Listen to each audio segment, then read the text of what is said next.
আসসালামু আলাইকুম। আমার কিচেন রুমে স্বাগতম জানাচ্ছি আজকে আমার রেসিপি দেখার জন্য। আজকের রেসিপিতে থাকছে মাছে ভাতে বাঙালিদের অতি প্রিয় বেগুন ডাঁটা দিয়ে পুঁটি মাছের রেসিপি। আমি এখানে কিছু ডাঁটা ধুয়ে কেটে নিয়েছি। পুঁটি মাছগুলোকে ধুয়ে কেটে নিয়েছি। এবারে পুঁটি মাছগুলো ম্যারিনেট করব। এখানে আমি দিয়ে দিয়েছি স্বাদমতো লবণ, কোয়াটার চামচ হলুদের গুঁড়ো এবং কোয়াটার চামচ মরিচের গুঁড়ো। এবার সব মশলাগুলো পুঁটি মাছের সঙ্গে একসঙ্গে মিলিয়ে নিব।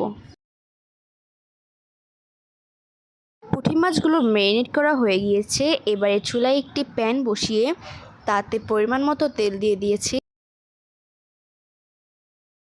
তেল যখন গরম হয়ে আসবে তখন এক এক করে সব পুঁটি মাছগুলো দিয়ে দিব।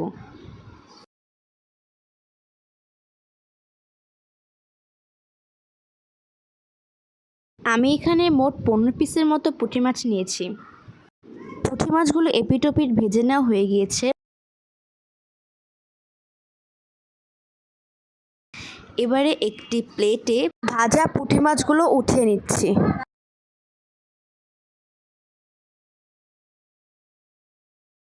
ডাঁটার সঙ্গে আমি একটি বেগুনও নিয়ে নিচ্ছি।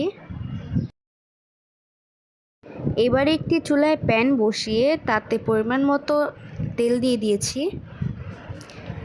তেলটা যখন গরম হয়ে আসবে তখন দিয়ে দিচ্ছি বড় দুটো পেঁয়াজ কুচি।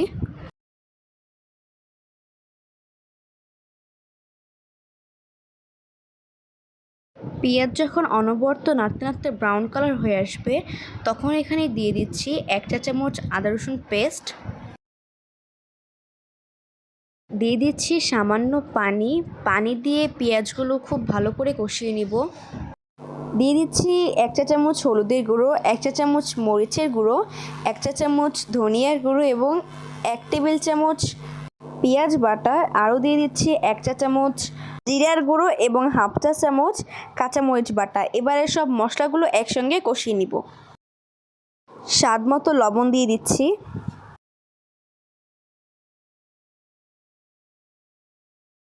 কষিয়ে নেওয়ার এক পর্যায়ে দিয়ে দিচ্ছি ডাঁটা এবং বেগুনগুলো। সব কিছু এখন একসঙ্গে ভালো করে নেড়ে দিচ্ছি। দিয়ে দিচ্ছি একটা টমেটো কুচি।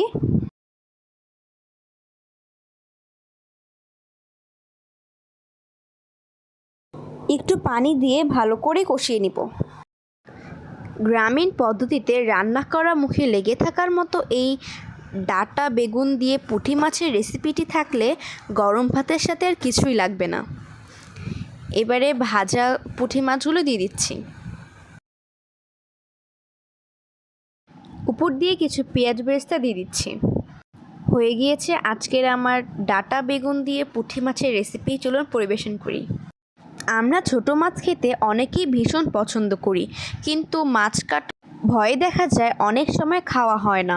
কিন্তু বড় মাছ থেকে ছোট মাছ অনেক বেশি টেস্টি অ্যান্ড পুষ্টিগুণে ভরপুর থাকে। আমার ভিডিওটি ভালো লাগলে সাবস্ক্রাইব করে আমার পাশেই থাকবেন পরবর্তী নোটিফিকেশন পাওয়ার জন্য। আল্লাহ হাফেজ।